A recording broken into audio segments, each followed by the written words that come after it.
r/rules horror. Posted by u/suvin_is_a_must. To the newest resident of Skeleton Heights. Greetings, to the latest occupant of apartment 5 on the 5th floor. If you're reading this, you have chosen to disobey our warnings and move into Skeleton Heights. Pity, we were trying to spare you from this trouble. I hope you have a good reason for doing this, like this was the cheapest housing option, or I'm suicidal and an idiot because you have established yourself as a permanent resident of this block of flats and are apparently prepared to take on this new role.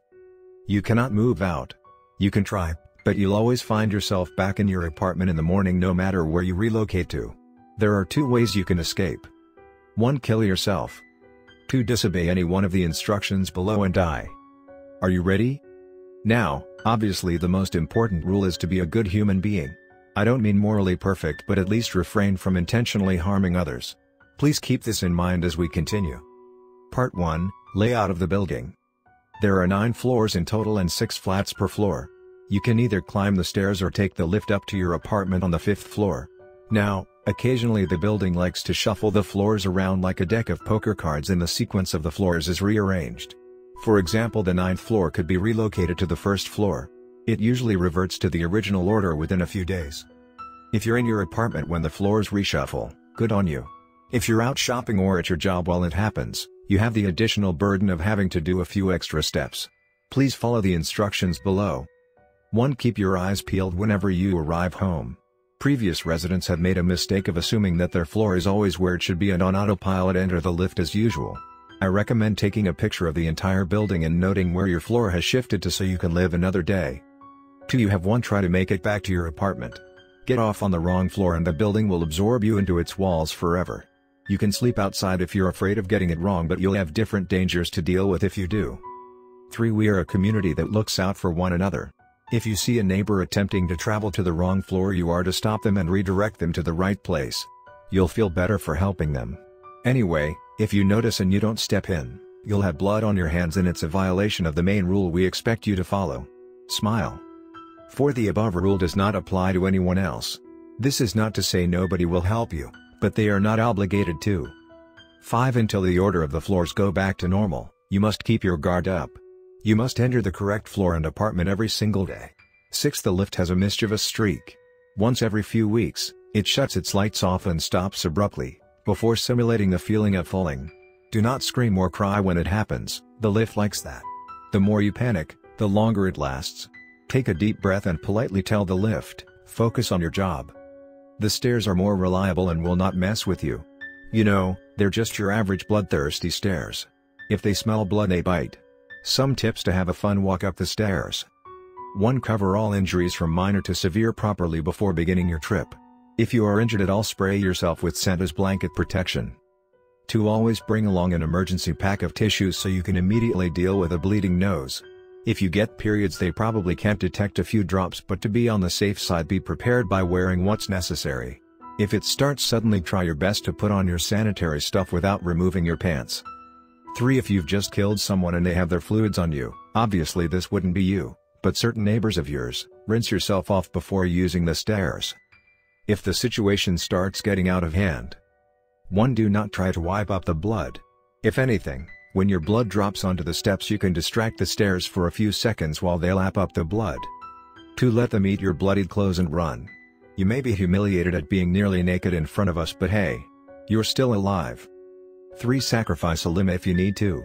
Or you can just let yourself be swallowed whole. We have a gym on the 3rd floor, and a swimming pool on the 7th floor.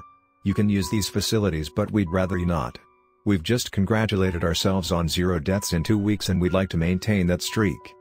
Part 2, Behavior. Remember that main rule earlier? Yeah. What I'm trying to say is you've got a lot of expectations to meet. You've kind of signed up to be our token decent human being. To break it down, there are 5 categories of residents. Supernatural and evil. Supernatural and good. Human and evil. Human and morally complicated. Human and good. You're alone in that 5th category, buddy. We would allow everyone to be as fucked up as we want, but completely evil neighborhoods get investigated. You're the only barrier between us and the police. We're all counting on you. Also, you'll get wiped from existence the moment you cause serious harm to any of us unprovoked. How to be a decent human being. 1. Don't hurt anyone physically or emotionally, to a large degree. 2. You get a pass for self-defense. This is in the event any one of us randomly attack you. You will not be punished by Skeleton Heights for protecting yourself. Manslaughter? You'll find out only if you reach that stage. 3. You do not need to be mentally stable. You can have as many breakdowns as you need as long as nobody dies from it.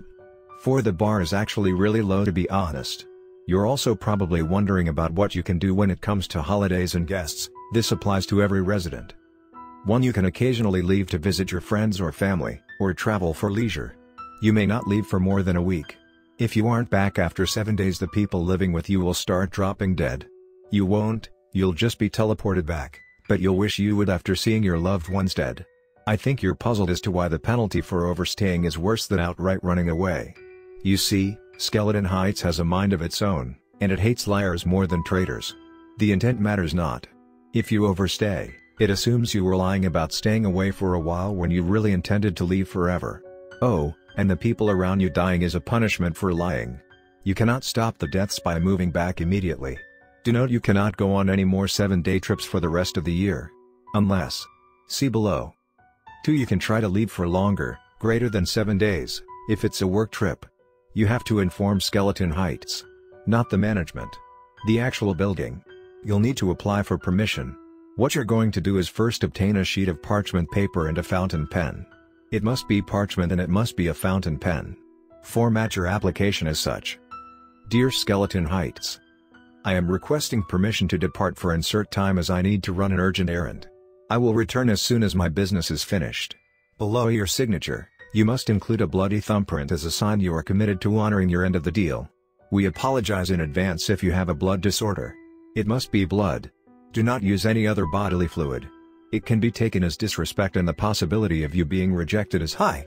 And you might find yourself having minor household accidents for a month. Again. Do not try to use this as an opportunity to leave forever. Referencing everyone who has tried this, you're more likely to get accepted if you limit it to only a few months. Best you can do is half a year. Anything above that is automatically rejected. Anyway. After you write the letter, paste it on your door for the building to read. It can't be removed until you get a response, so don't worry about anyone stealing it. Do it more than a week before your trip because Skeleton Heights needs time to respond. If the letters glow brightly in gold, you may stay for as long as you have stated in your application. If the letters are gold but not glowing, it's a 50-50 maybe, so leave at your own discretion. If your application is in ashes on the ground, don't leave. Call your employers, apologize, but tell them you absolutely cannot defy orders. I can help you by getting the management to explain things on your behalf and telling your bosses the building said no, but whatever punishment you get at work as a result of you preserving their lives? Sorry, you're gonna have to just endure it. 3. You can have immediate family. That is, a partner and kids. They can live with you forever. Oh, we'd advise you to choose your SO carefully because they can't move out either once they move in. We hope you tell your future partner you can't move into their place, same goes for your kids. This means if you get a divorce, you'll have to continue living as a family if you want everyone to stay alive. Best scenario is if you marry someone living in this building. Don't be shy, some of us are pretty hot, even if our habits and our looks are nightmare-inducing by societal standards. 4. Guests. The 7-day thing applies. If they don't leave after a week, they become part of your household permanently. This can teach you important life lessons, like how to put your foot down and kick out that leech of a cousin you have. 5. Keep the inside and outside of your apartment as clean as possible. You don't want to attract any unwanted attention. Do you? When we say leave, we mean exiting the building. Do not try to exploit imaginary loopholes like letting them live on your doorstep.